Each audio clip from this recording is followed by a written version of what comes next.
ഇനി സ്പോർട്സ് വാർത്തകളിലേക്കാണ്. ഇന്ത്യ ഇറങ്ങുന്നു.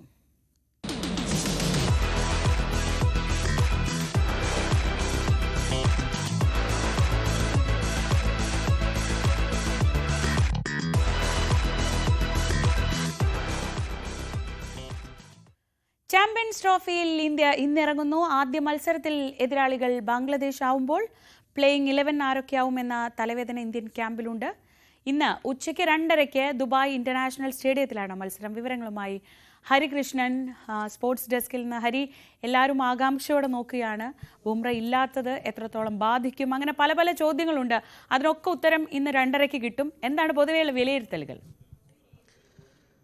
ഇന്ത്യയെ സംബന്ധിച്ചിടത്തോളം ചാമ്പ്യൻസ് ട്രോഫിയിൽ മികച്ചൊരു തുടക്കം കുറിക്കുക അത് വളരെ പ്രധാനപ്പെട്ടതാണ്. ഇന്ന് ബംഗ്ലാദേശിനെതിരെ ഉച്ചയ്ക്ക് 2:30 ദുബായ് ഇന്റർനാഷണൽ സ്റ്റേഡിയത്തിലാണ് മത്സരം നടക്കുന്നത്. കഴിഞ്ഞ ദിവസം നമ്മൾ ന്യൂസിലൻഡ് പാകിസ്ഥാൻ മത്സരം കണ്ടപ്പോൾ ന്യൂസിലൻഡ് ആധിപത്യത്തോടെ 60 റൺസിന്റെ ആധിപത്യ വിജയമായിരുന്നു ന്യൂസിലൻഡിന്. അപ്പോൾ അതേ മികച്ച രീതിയിൽ തന്നെ ഇന്ത്യക്ക് ഇന്ന് തുടങ്ങുക എന്നുള്ളത് തന്നെയാണ് ഇന്ത്യയെ സംബന്ധിച്ചിടത്തോളം പ്രധാനപ്പെട്ട ഒരു കാര്യം. ബംഗ്ലാദേശ് താരതമ്യേന നമുക്ക് പേപ്പറിൽ നോക്കുമ്പോഴേക്കും ഒരു കുഞ്ഞൻ ടീമാണെന്നൊക്കെ പറയാമെങ്കിൽ പോലും സാഹചര്യം ഇന്ത്യക്കുള്ളിൽ തന്നെയാണ് ഇന്ത്യയുടെ പ്രശ്നങ്ങളെന്ന് പറയേണ്ടി വരും. കാരണം പല താരങ്ങളുടെയും പല സീനിയർ താരങ്ങളുടെയും ഫോമില്ലായ്മ ഒരു വലിയ തലവേദനയാണ്. ഇംഗ്ലണ്ടിനെതിരായ ODI സീരീസിൽ 3-0 ഇന്ത്യ വിജയിച്ചെങ്കിൽ പോലും ഇന്ത്യയുടെ ടീമിൽ ഒരു താളപ്പിഴവ് സംഭവിക്കുന്നുണ്ട്. പ്രത്യേകിച്ച് wicket keeper Rishabh Pant, KL Rahul തമ്മിൽ വലിയൊരു പ്രശ്നം നിലനിൽക്കുകയാണ്. ഋഷഭ് പന്തിൻ്റെ അവസരങ്ങൾ ഇല്ലാണ്ടാക്കുന്നു കോച്ചായ ഗൗതം ഗംഭീർ എന്നൊരു വലിയ പ്രശ്നങ്ങൾ ഡ്രസ്സിംഗ് റൂമിൽ നിൽക്കുകയാണ്. ഋഷഭ് പന്തിന് അവസരങ്ങൾ കൊടുക്കുന്നില്ല എന്നൊരു വാദം ഡ്രസ്സിംഗ് റൂമിൽ ഉയരുന്നുണ്ട് ഋഷഭ് പന്തിൻ്റെ ഭാഗത്തു നിന്നും. അതോടൊപ്പം തന്നെ ജസ്പ്രീത് ബുംറ ടീമിലില്ല. അതൊരു വലിയ തലവേദന തന്നെയാണ്. കാരണം ചാമ്പ്യൻസ് ട്രോഫി പോലൊരു വേദിയിൽ 8 ടീമുകൾ തമ്മിലുള്ള ഒരു വലിയ പോരാട്ടം നടക്കുന്ന വേദിയിൽ ഇന്ത്യയുടെ പ്രധാനപ്പെട്ട വജ്രായുധമായ ബുംറ പരിക്ക് മൂലം ടീമിലില്ലാത്തത് വലിയ തിരിച്ചടിയാണ്. ബുംറയ്ക്ക് പകരമായി ഹർഷിത് റാണ എത്തുന്നെങ്കിൽ പോലും അതൊരിക്കലും ബുംറയ്ക്ക് പകരമാവില്ല എന്നുള്ളത് എല്ലാവർക്കും അറിയാവുന്നൊരു കാര്യമാണ്. മുഹമ്മദ് ഷമി വലിയ പരിക്കിലാണ്. അതോടൊപ്പം തന്നെ ഇപ്പം ബാറ്റിംഗിൽ നോക്കുകയാണെങ്കിൽ രോഹിത് ശർമ്മ ഒരു സെഞ്ചുറി 2ാം ഏകദിനത്തിൽ അടിച്ചെങ്കിൽ പോലും 3ാം ഏകദിനത്തിൽ വീണ്ടും 1 റൺസോടെ പുറത്തായി. വിരാട് കോഹ്ലി 3ാം ഏകദിനത്തിലാണ് ഒരു അർദ്ധ സെഞ്ചുറി നേടുന്നത്. അപ്പോൾ ഈ താരങ്ങളുടെയൊക്കെ ഒരു ഫോമില്ലായ്മ നമുക്ക് ഇപ്പോഴും ചാമ്പ്യൻസ് ട്രോഫിയിലേക്ക് വരുമ്പോഴേക്കും ഈ സീനിയർ താരങ്ങൾ എത്രമാത്രം നമുക്ക് വേണ്ടി ഒരു മാച്ച് വിന്നിംഗ് പെർഫോമൻസ് നടത്താൻ സാധിക്കുന്ന ഒരു വലിയ ചോദ്യചിഹ്നമായിട്ട് തന്നെ നിൽക്കുകയാണ്. അപ്പോൾ അതിന് ഏറ്റവും ബെസ്റ്റ് പ്ലാറ്റ്ഫോമാണ് ബംഗ്ലാദേശിനെതിരായ മത്സരം. കാരണം പിന്നെ വരാനുള്ളത് ന്യൂസിലൻഡും പാകിസ്ഥാനുമാണ്. ന്യൂസിലൻഡൊക്കെ ഈ ചാമ്പ്യൻസ് ട്രോഫിയിൽ ഏറ്റവും കൂടുതൽ ഫേവറേറ്റ്സ് ആയിട്ട് നിൽക്കുന്ന ടീമാണ്. അതോടൊപ്പം തന്നെ പാകിസ്ഥാൻ കഴിഞ്ഞ മത്സരത്തിൽ മികച്ചൊരു പോരാട്ടം നടത്താൻ സാധിച്ചില്ലെങ്കിൽ പോലും പാകിസ്ഥാൻ നമുക്ക് എഴുതി തള്ളാൻ സാധിക്കത്തില്ല. അങ്ങനെ ഒരു ഗ്രൂപ്പ് എയിൽ ഇന്ത്യക്ക് ശക്തമായ പോരാട്ടങ്ങൾ തന്നെയുണ്ട്.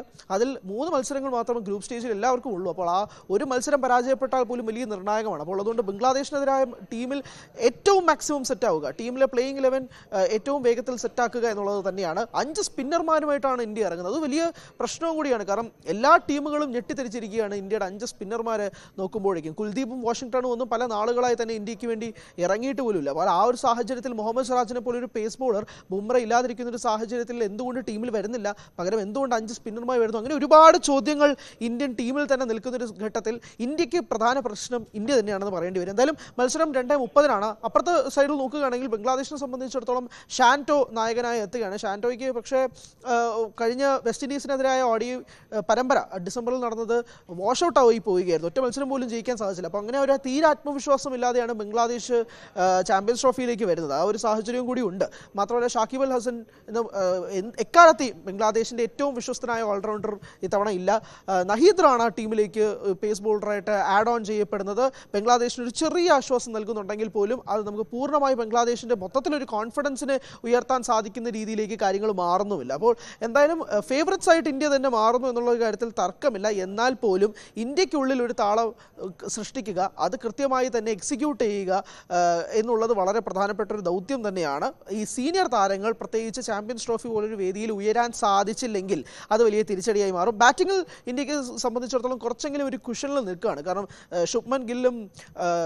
ശുഭ്മൻ ഗില്ലാവട്ടെ ശ്രേയസ് അയ്യർ, ഈ 2 താരങ്ങളിൽ മേലൊരു അധികമായ ഒരു ആത്മവിശ്വാസം ഇന്ത്യ പുലർത്തുന്നുണ്ട്. അത് തിരിച്ചടിയാകുമോ എന്നുള്ളൊരു കാര്യത്തിലും അറിയില്ല. രോഹിത് ശർമ്മയും വിരാട് കോഹ്ലിയും ഫോമിലേക്ക് ഉയർന്നേ മതിയാവും, അതിനകത്ത് യാതൊരു സംശയമില്ല. പിന്നീട് KL രാഹുലാണോ ഋഷഭ് പന്താണോ എന്നുള്ള ചോദ്യമുണ്ട്. രാഹുലിന് തന്നെയാണ് സാധ്യതകളും ഏറുന്നത്. കാരണം ഇംഗ്ലണ്ടിനെതിരായ ODI പരമ്പരയിലും രാഹുലിന് തന്നെയായിരുന്നു സാധ്യത. അപ്പോൾ അതേ ടീമും സെറ്റായിട്ട് തന്നെയാണ് കാര്യങ്ങൾ മാറാൻ സാധ്യത ഉള്ളത്. അക്ഷർ പട്ടേൽ അല്ലെങ്കിൽ ജഡേജ, ഇവരിൽ ഒരാളായിരിക്കും കളിക്കാൻ സാധ്യത. അങ്ങനെയല്ല രണ്ടുപേരും കളിക്കുമെങ്കിൽ 2 ലെഫ്റ്റ് ആം ഓഫ് സ്പിന്നേഴ്സ് ഇന്ത്യക്ക് വേണ്ടി കളിക്കും. അതൊരു തിരിച്ചടിയാവാനുള്ള സാധ്യതയുമുണ്ട്. അങ്ങനെയല്ല അക്സർ പട്ടേലാണ് കളിക്കുന്നതെങ്കിൽ ടോപ്പ് ഓർഡറിലേക്ക് അക്സറിനെ പ്രൊമോട്ട് ചെയ്യാനൊരു സാധ്യതയും കൂടിയുണ്ട്. അങ്ങനെ എങ്ങനെയാണ് ഒരു ഫോർമേഷൻ, എങ്ങനെയാണ് ഒരു ബാറ്റിംഗ് ഓർഡർ ഇന്ത്യക്ക് വേണ്ടി വരിക, അത് ഈ ടൂർണമെന്റിലുടനീളം എങ്ങനെ മുന്നോട്ട് പോകണം എന്നുള്ളത് അറിയില്ല.